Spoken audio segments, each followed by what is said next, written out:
আজি আমি এইটো ভিডিঅ'ত জানিম এটা হোৱাইট টি-চাৰ্টেৰে আপুনি কেনেকৈ 6টা ডিফাৰেণ্ট আউটফিট দিব পাৰে।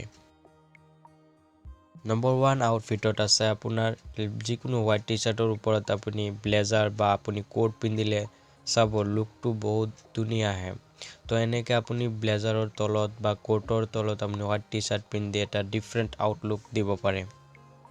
আউটফিট নম্বৰ 2 2 নম্বৰ আউটফিটত আপুনি ধুনীয়াকৈ আপুনি লেজাৰৰ জেকেটৰ তলত বা আপুনি যিকোনো লেজাৰৰ জেকেটৰ তলত হোৱাইট টি-চাৰ্ট পিন্ধি আপুনি এটা ধুনীয়া লুক দিব পাৰে।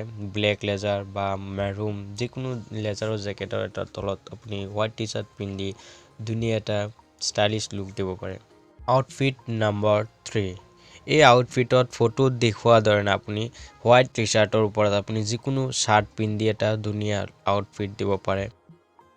আউটফিট নম্বৰ 4 এই আউটফিটত আপুনি হোৱাইট টি-চাৰ্টৰ ওপৰত যিকোনো জিন্সৰ জেকেট আপুনি পিন্ধি এটা ধুনীয়া লুক দিব পাৰে। আউটফিট নম্বৰ 5 এই আউটফিটত আপুনি যিকোনো বম্বাৰ জেকেটৰ তলত হোৱাইট স্পৰ্টিং পিন্ধিব পাৰে, নহ'লে আপুনি হোৱাইট স্পৰ্টিং তাৰ ওপৰত শাৰ্ট এটা তাৰ ওপৰত এটা ডেনিম জেকেট বা যিকোনো সোৱেটাৰৰ তলত আপুনি এটা হোৱাইট টি-চাৰ্ট পিন্ধিব পাৰে।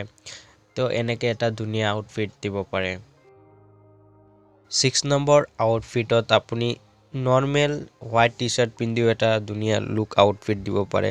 তো নৰ্মেল হোৱাইট টি-চাৰ্ট পিন্ধিলেও আমাক দেখিবলৈ বহুত এট্ৰেক্টিভ লাগে আৰু ষ্টাইলিছ লাগে। তো এনেকৈ আপুনি এটা হোৱাইট স্পৰ্টিঙেৰে আপুনি বহুত ডিফাৰেণ্ট আউটলুক দিব পাৰে।